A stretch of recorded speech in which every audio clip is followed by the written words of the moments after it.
চোখ চোখ মানবদেহের সবথেকে সংবেদনশীল একটি অঙ্গ। এই যে আপনি এই ভিডিওটি দেখছেন সেটিও কিন্তু আপনার চোখের মাধ্যমে। দৈনন্দিন জীবনের কর্মব্যস্ততার প্রভাব পড়ে আমাদের চোখের উপরে। শিক্ষার্থী, কর্মজীবী বেশিরভাগ মানুষই আজকাল চোখের সমস্যায় জর্জরিত। একটানা দীর্ঘ সময় বই পড়া কিংবা বিভিন্ন ইলেকট্রনিক্স ডিভাইস ব্যবহার, যেমন মোবাইল, কম্পিউটার, ল্যাপটপ বেশি সময় ব্যবহারের কারণেও আমাদের দৃষ্টিশক্তি কমে আসছে। এবং পাশাপাশি বিভিন্ন অসুখের কারণে বা আমাদের চোখের সঠিক পরিমাণে পরিচর্যা বা যত্ন না নেওয়ার কারণে বা বেশ কিছু নিয়মের বাইরে আমাদের জীবন পরিচালনা করার কারণে আমাদের চোখ অল্প বয়সেই নষ্ট হয়ে যাচ্ছে। তাই সুপ্রিয় দর্শক মণ্ডলী, আপনাদের চোখের সুস্থতার জন্য আজকে কয়েকটি পরামর্শ আপনাদেরকে দিব।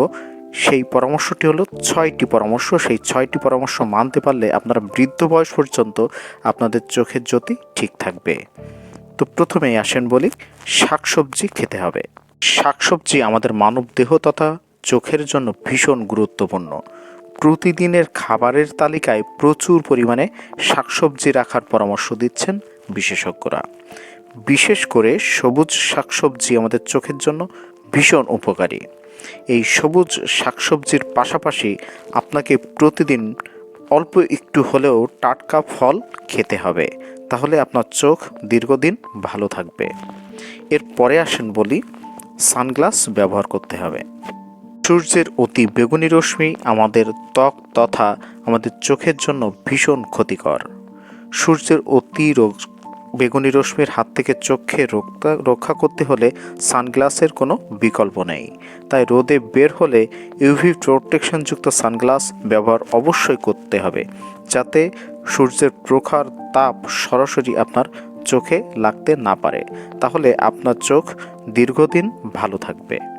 পরে আসেন বলি, ঠান্ডা পানির ঝাপটা নেওয়া। আমাদের প্রত্যেককেই কোনো না কোনো কারণে ইলেকট্রনিক্স ডিভাইস, বিশেষ করে মোবাইল, আমাদের বেশি সময় ব্যবহার করতে হয়।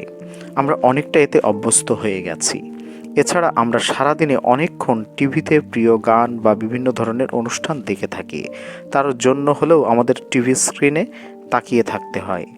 এসব কিছুর ফলে সবথেকে ক্ষতিগ্রস্ত হয় আমাদের শরীরের অন্যতম গুরুত্বপূর্ণ অঙ্গ চোখ।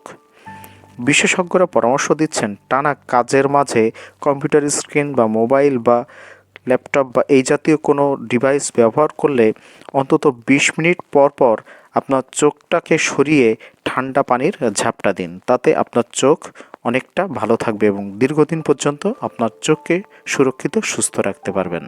এরপর 4 নম্বর পয়েন্টটি হলো, ধূমপান এড়িয়ে চলতে হবে। চোখের স্বাস্থ্যের জন্য ভীষণভাবে ক্ষতিকর এই ধূমপান, তথা আমাদের স্বাস্থ্যের জন্য এটি ভীষণ ক্ষতিকর। নিয়মিত ধূমপানের ফলে দৃষ্টিশক্তি এতটাই ক্ষতিগ্রস্ত হয় যে সেটি সমাধানের কিন্তু আর কোনো রাস্তা থাকে না। তাই যদি আপনার চোখকে ভালো রাখতে চান, তাহলে অবশ্যই আজকে থেকেই আপনি ধূমপান পরিহার করবেন। পরে 5 নম্বর পয়েন্টটি হলো, চেক আপ করা। চোখ ভালো রাখার জন্য নিয়মিত চোখের চেক আপ করানো দরকার, যাতে অল্প কোনো সমস্যা হলেই সঙ্গে সঙ্গে চিকিৎসার মাধ্যমে আপনি সেটি সমাধান করে নিতে পারেন। কারণ নিয়ন্ত্রণ রাখা, ডায়াবেটিস যদি অনিয়ন্ত্রিত থাকে তাহলে আপনার চোখকে ধীরে ধীরে নষ্ট করে দেবে, যেটাকে বলা হয় ডায়াবেটিক রেটিনোপ্যাথি। এবং এই অনিয়ন্ত্রিত ডায়াবেটিস আপনার শরীরের জন্য ভীষণভাবে ক্ষতিকর। তাই আপনার চোখটাকে যদি দীর্ঘদিন সুস্থ সুন্দর রাখতে চান, তাহলে অবশ্যই আপনার ডায়াবেটিস থাকলে সেটিকে অবশ্যই নিয়ন্ত্রণে রাখতে হবে, না হলে অল্প বয়সেই আপনার চোখের সমস্যা দেখা দিবে। তো সুপ্রিয় দর্শক মণ্ডলী, পরিশেষে আবারও বলতে চাই, চোখ কিন্তু অমূল্য একটি অঙ্গ, তাই অবশ্যই আমাদের চোখের যত্ন নেওয়া উচিত। আজকের ভিডিওটি পর্যন্তই ছিল। সবাই ভালো থাকবেন, সুস্থ থাকবেন। ধন্যবাদ।